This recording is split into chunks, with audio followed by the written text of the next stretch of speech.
Bangun 2/3 malam, kita tak mampu nak semayang, kita orang lemah.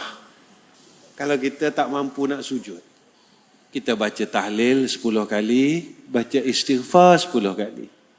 Ambil semayang, baca tahlil 10 kali, baca istighfar 10 kali. Tahlil mana? Tahlil yang kita baca lepas solat.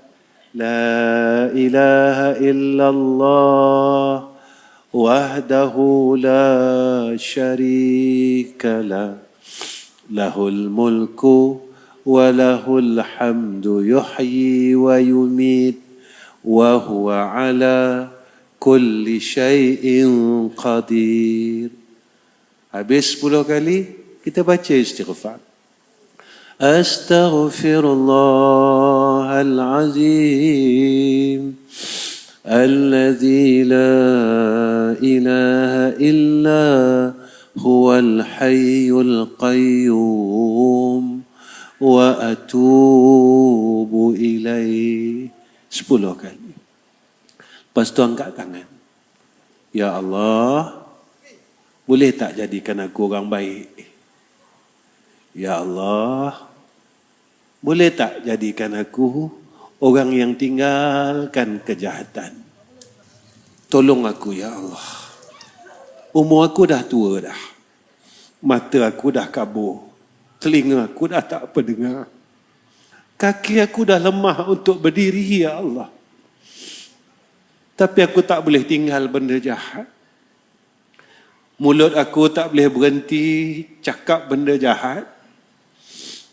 Masih kata orang, masih maki orang. Walaupun kau tak suka, tapi aku masih buat ya Allah kerana aku tak kuat. Boleh tak tolong aku?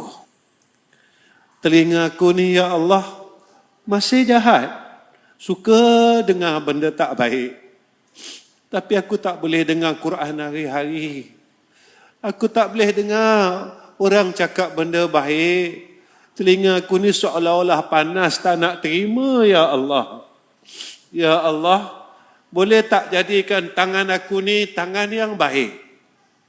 Aku boleh pegang Quran hari-hari ya Allah. Aku dah tak tahu berapa lama aku tidak menyentuh mushaf Al-Quran.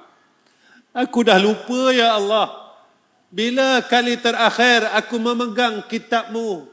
Bila hari terakhir aku memegang mushaf-Mu? Bila hari terakhir aku melihat akan kalam-Mu ya Allah?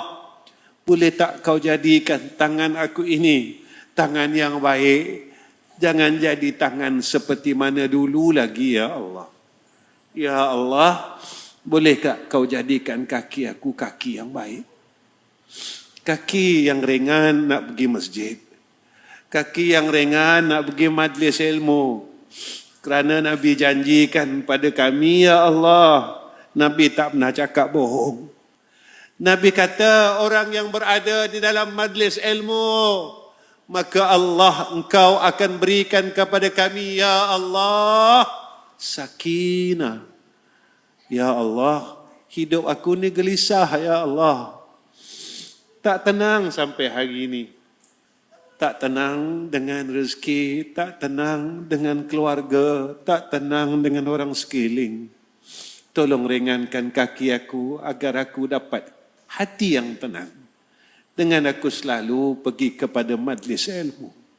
Ya Allah, Nabi kau janji kepada kami, orang yang berada di dalam majlis ilmu diampun dosanya. Engkau ampunkan dosa kami, ya Allah, sehinggalah kami beredar daripada majlis ilmu. Maka tolong jadikan kaki kami kaki yang baik.